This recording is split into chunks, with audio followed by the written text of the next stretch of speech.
Now we're going to take a look at the double angle and half angle formulas. And these are similar to the sum difference formulas, um, but here instead we have some angle theta whose value we probably don't know. We don't know what theta is. We'll get some information about theta, and we want to find out something about sine of 2 times theta, or cosine of 2 times theta, or tangent of 2 times theta. You'll notice that these formulas are on your formula sheet and will be provided for you on the test. Um, and you'll notice sine 2 theta is equal to 2 times sine theta cosine theta. That's one that you just need to be comfortable with. You'll also notice that we have cosine 2 theta, and there are 3 different forms of that. And you use the one that works for you. You use the one that gets you to the answer in the fastest way. It's just a matter of deciding which information you're given. If I know something about sine squared theta, then I wouldn't use the one that requires me to know information about cosine to get to my answer. I would use this one instead. So it's just a matter of which information you're given. And then, of course, here's the formula for tangent theta. All right, so now we're going to move on with our problem. Let's see if I can turn this curtain off.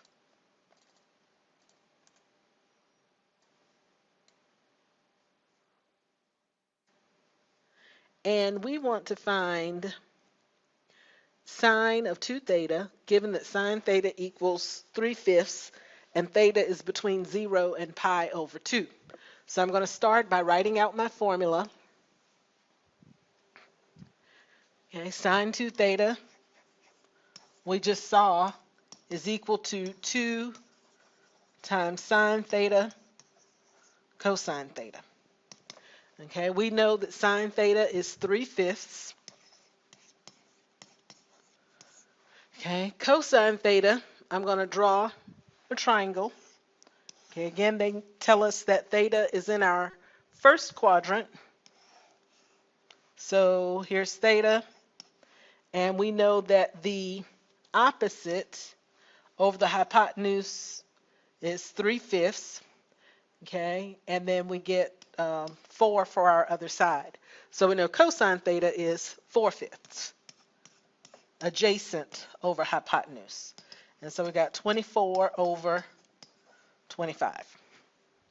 So it works similarly to what we've done before. Here we want to find cosine 2 theta, and I'm probably going to use still the form that only requires either cosine theta or sine theta. No need to have to find both of those. So I'm going to take a quick look here at the formula sheet.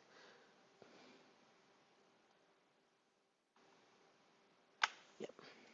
And we've got, I'll just do 1 minus 2 sine squared theta. Okay, 1 minus 2 sine squared theta.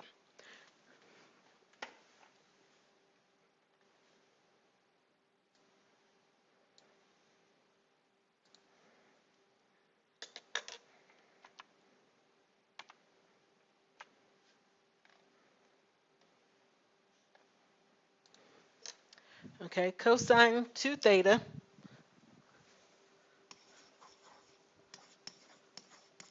equals 1 minus, I believe it was 2 sine squared theta. I've got to look again.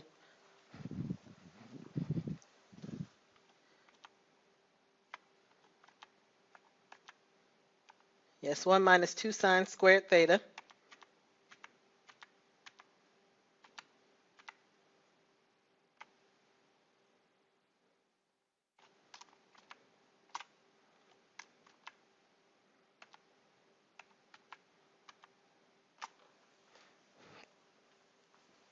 And so we'll use the information about tangent theta to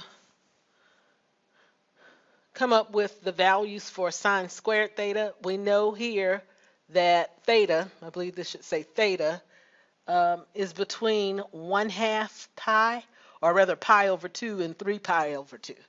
Okay, so theta is in the second quadrant. And so we get what? For tangent, I'm sorry, this is 1/2. Tangent theta equals 1/2. Theta is between pi and 3 pi over 2.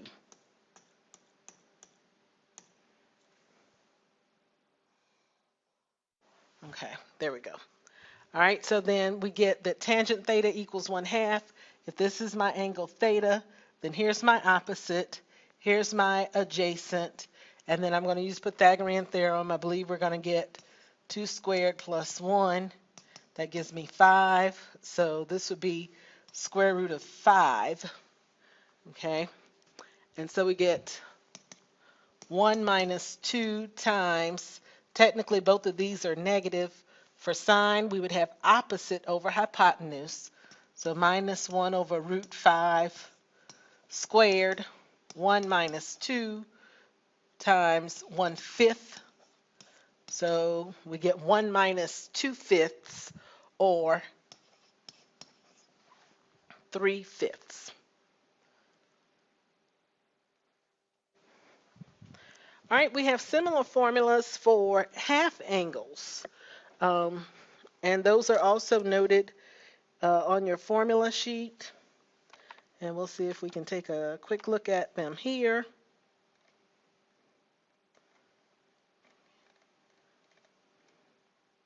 Okay, here are our half angle formulas.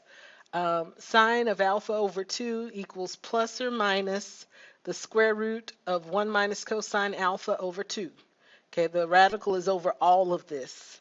All right, then we've got cosine alpha over 2 equals plus or minus the square root of 1 plus cosine alpha over 2, and you can read the rest. A note about the plus or minus, it's going to be determined based on where this angle falls.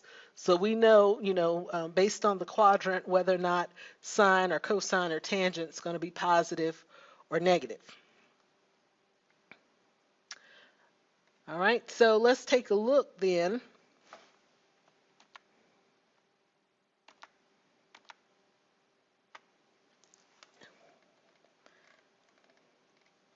Here we have sine of alpha over 2. We want to find that given that sine of alpha equals minus root 3 over 3. Okay, so we'll start out by writing our formula, which is plus or minus the square root of 1 minus cosine alpha over 2. All right.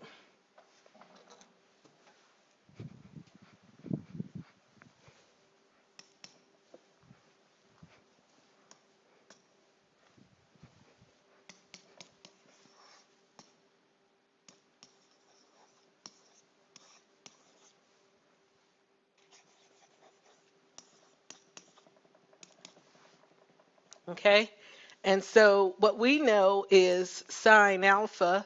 We also know that alpha is in the fourth quadrant. Okay, because it's between 3 pi over 2 and 2 pi. And so sine is going to be our opposite over hypotenuse. And then if we use our Pythagorean theorem, we get 3 squared equals the square root of 3 squared plus x squared, or 9 equals 3 plus x squared. So x equals plus or minus the square root of 6, or in this case, plus square root 6. Okay, so when we do that, we get, for cosine, adjacent over the hypotenuse, root 6 over 3. So equals plus or minus the square root of 1 minus root 6 over 3 over 2.